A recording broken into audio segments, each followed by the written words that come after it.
from our perspective, we wouldn't reappoint any of those people, because they basically were the people who presided over this disaster that is Steinhoff today. And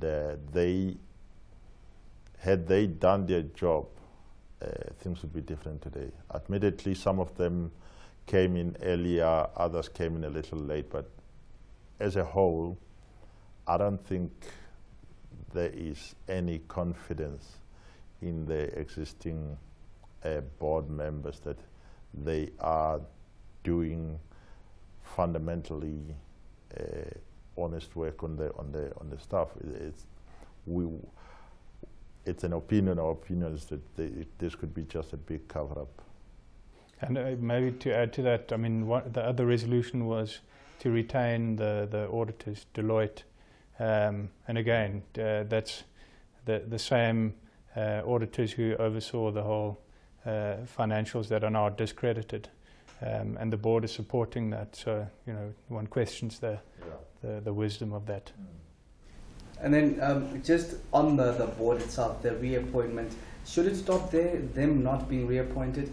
I understand that you put charges against the CEO, but should they be charged, held criminally liable for this corporate scandal?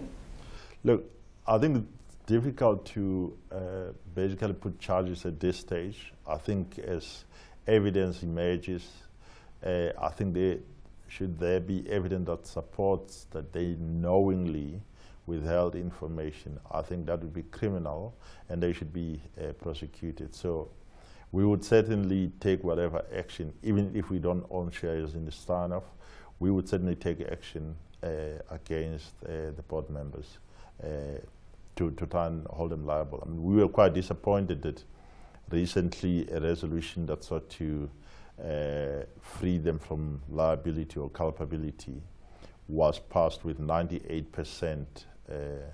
And obviously, even if we were shareholders, we would have never been able to swing that around. But it's just a travesty for the industry that we are missing out on an opportunity to hold these board members accountable. And now we give them an easy exit. So, yeah, I mean, we quite uncomfortable with some of the issues. And Deloitte? Definitely Deloitte. I mean, Deloitte, they're in for it. I think, as Karl said, they'll be sued. I think shareholders, there's a number of actions, one of which we are part of, basically to sue the auditors.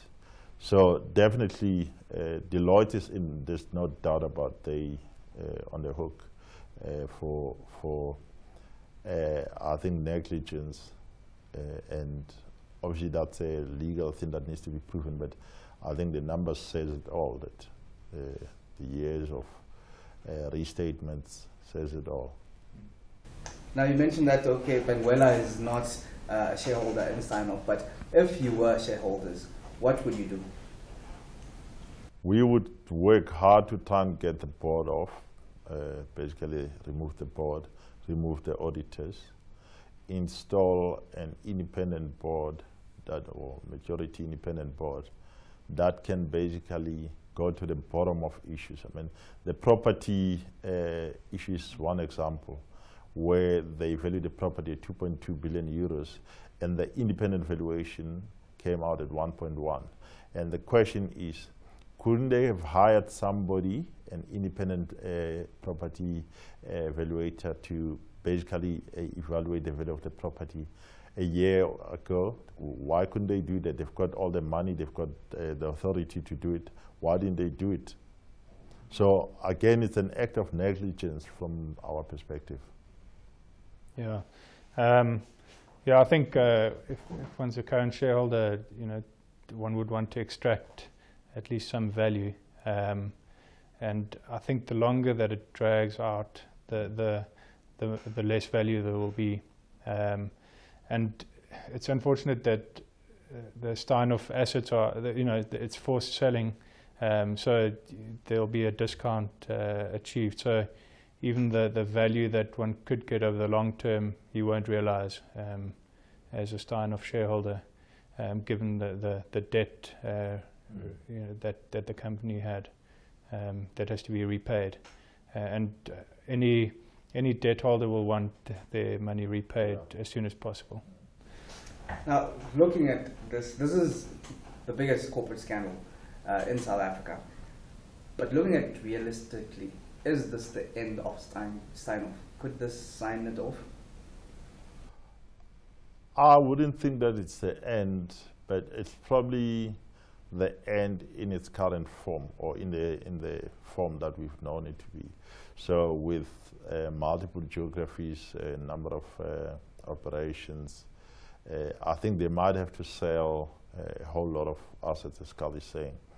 And they would probably need to do a proper restructuring and choose which assets they want to keep on their books. But the big problem is the debt that they have is so substantial that they need to basically, as they sell assets, and pay off the debt. So you might end up with these companies being independent again after they bought them and paid huge goodwill.